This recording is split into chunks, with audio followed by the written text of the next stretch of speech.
tale mâinile, cele fierbinți ca pâinile, pletele tale, pletele, visele mele, bietele, lunile noastre, lunile, cele fierbinți ca lunile, pletele tale, pletele, visele mele, bietele. E toamnă, e toamnă, e toamnă, ca-ți frunze din creangă mirată. O, Doamnă, e toamnă, e toamnă, nu va cădea niciodată. E toamnă, e toamnă, e toamnă, ca-ți frunze din creangă mirată. Din ochii tăi, din gura ta, Doamnă, nu va cădea niciodată, dulce Doamnă.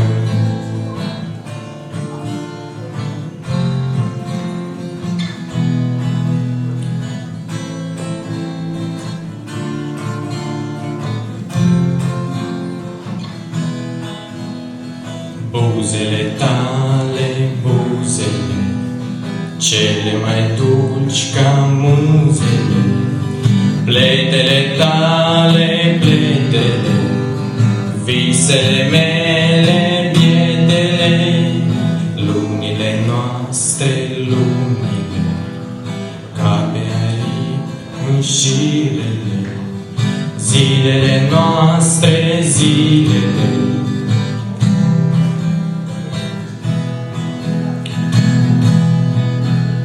E toamnă, e toamnă, e toamnă, ca-ți frunze din creangă mirată. O, Doamnă, e toamnă, e toamnă, zâmbetul tău mă îmbată. E toamnă, e toamnă, e toamnă, ca-ți frunze din creangă mirată. Din ochii tăi, din gura ta, Doamnă, nu va cădea niciodată, dulce Doamnă.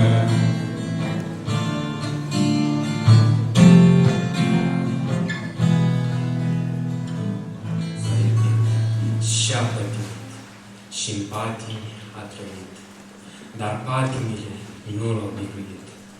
De aceea că boietul l-a iubit, cu dor, mistuitor, coborător, se așează greu pe zbor, cu tâmple și pământuri ce nu mai există acum. Poetul a iubit și a fost sfânt. Poetul a iubit iubirea lui. A fost iubirea verde a codrului. A fost iubirea plaiului matern. Iubirea unui geniu etern.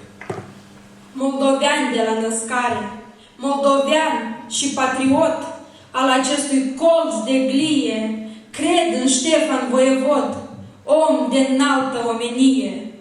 Eu trecutul nu mi-l vând, bani de aur nu doresc.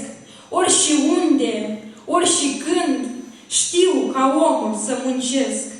E trecutul tot al meu, e a mea Moldova toată, chiar și dacă sunt plebeu și nu viță împărată. Vin din secol în frământ, vin din timpuri zbuciumate, doină plâng și doină cânt. Cine a spus că nu se poate? Nu i-o fi plăcut cuiva limba noastră, cea latină, el să plece de așa și înapoi să nu mai vin. Grijea ostașul ce trebuie întors la patră, dar nu avea ostașul o mână și cu o mână abia scotea căldarea cu apă din fântână. În sada și la stână turbau pe un capăt câinii, cu parul, cu dârjaua, îi omorau stăpânii. În ochii lor de sticlă murmurea abisul. Au, cum era copilul plângând să învețe scrisul. Venea lângă măicuța un glas de rugăciune, ca pe un dor măicuța la piept să-mi îl adune, să mângâie pe creștet, pe frunte să-l sărute. Uscată palma mamei, leapele căzute. Vreau să mănânc, măicuță. Așteaptă, puișorul, dar mă doare. Aici, aici, măicuță. Te doare cât de tare? Mă doare tare, tare. Tu rabdă, ca soldatul. Vreau să mănânc, măicuță. Atunci îl dorm, copilul. Vreau să mănânc, măicuță. Așteaptă, puișorul. Dar tata când se întoarce? Să vând întâi covorul. Și o să ne aducă pâine, o pâine mare, mare. Ca luna, dar ca o sărbătoare. Chiar aici, pe lan. Și tot aici se trece în moarte de neamul său când se desparte. Pentru un Ion, pentru o Ioană, e fiecare spic icoană. În fața lui, a spicului, se închină ca într-un jurământ, adânc, adânc, până la pământ. Cu roua spicului pe față se spală în orice dimineață.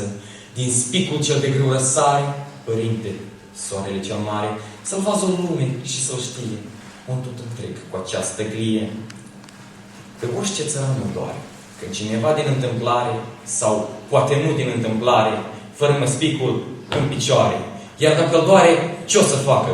El niciodată nu o să tacă, dar o să bată împăratul, cu pumnul în masă supăratul, să tremure ca varga cel ce nu are obraz de fel.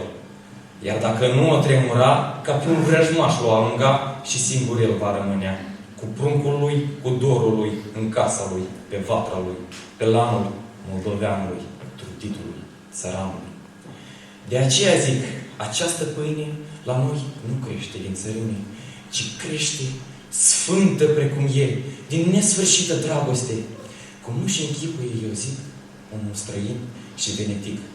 Căci omul venetic e un nimic cu suflet mic, iar omul cel cu suflet mic nu-i om, e ca și un pitic.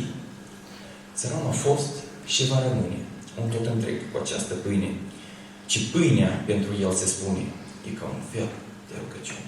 Au patimile tale nu sunt de scumpă țară? Nu au poeții voie să plângă și să moară? Tu, numai tu, poete, ești vinovat de toate. Ești vinovat că mărul nu se înalță, scade. Ești vinovat că porcul nu se îngrașă, scade. Ești vinovat, poete. Fii bun și recunoaște. De nu vei recunoaște, primejdia te paște. Sunt crânceni, impostorii. Ei nu au ce alege. Ei sunt întotdeauna apărători de lege. Și din când în când te duce într-o parte gândul și te întrebi ca omul, au nu mai fi cu cale și mai cu chipzuință să lași ceva mai moale? Sunt toate trecătoare. În lumea asta unul cuvântul este veșnic, să tragi din el cu tunul. Întoarce-te, poete, la neam și la durere și nu uita de graiul cel dulce ca fagurul de miere. Cărările lui Ștefan Vodă. Erau cărările de dor, erau cărările de soarte, de mănăstire, de izvor, de înviere, de nemoarte. Treceau prin codri neumblați și oblăjeau ca pe o rană duiosul suflet de bărbat și de femeie moldoveană. O iarbă verde a îngălbenit și la hotar și la cetate. Noi libertatea am râvnit, dar n-am știut ce libertatea. Un nor negru a plouat, istoria cu necinstire, noi fericire am visat, dar n-am știut ce-i fericirea. În albe secole de dor, în negre secole de vamă, am plâns destul ca un popor, fără de patrie, de mamă. Ieșea bătrânul domn din hram cu Sfânta Cruce ridicată și ne ruga să fim un neam, să nu ne vindem niciodată. Icoana lui ne îmbărbăta, ne luam de mâini cum cere hora și un nimeni dacă ne vindea, era dușmanul tuturora. Sărut, femeie, mâna ta, ca o aripă ce-a zburat și-a obosit neobosită, să o odihnească liniștită, ca o aripă ce-a zburat. Copii dorm în cuibul lor, nevinovat-i somnul mamă, tot fără griji și fără teamă. Copii dorm în cuibul lor, alături mâna ta aici, la căpătâi ca o lumină, alintătoare și blajină, și alături mâna ta aici.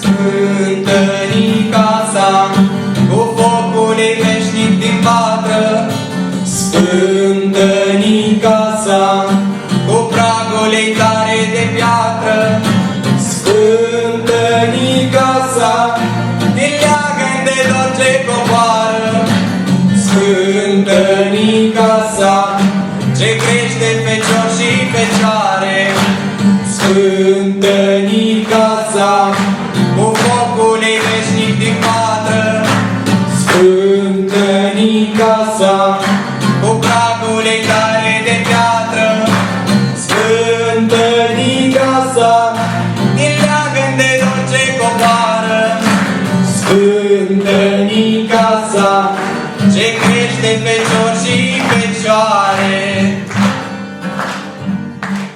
Și tu ești mai frumoasă decât îngerii, cred. O gutuie pe masă ca o lună în geam. Și tu ești mai frumoasă decât eu te credeam. O gutuie pe masă ca un dar de la zei. Și tu ești mai frumoasă decât alte femei. O gutuie pe masă ca un zâmbet de prunc. Și tu ești mai frumoasă cu păr negru și lung. Toamnă ca în Moldova nu e nicăieri. De gutuie coaptă ziua cea de ieri, de gutuie coaptă noaptea ce-a venit. Dorul de gutuie ne-a și rătăcit. Sărută-mă, bărbate, mereu, mereu, mereu. Vreau să mă știu frumoasă și fericită eu. Ușoară, mai ușoară ca o pasăre să zbor în slavă și din slavă la tine să cobor. Sărută-mă, bărbate, mereu, mereu, mereu. A mea e lumea toată și tu ești tot al meu. Eu astăzi nu mă tem de nimeni, de nimic. Nu fug din gura lumii, nu voi să fug și strig. Sărută-mă, bărbate, și adună-mă la piept și leagă-mă dulce pe brațul tău cel drept. Cu șoapta cea fierbinte să nu pot adormi, să uit că după noapte se face iarăși zi.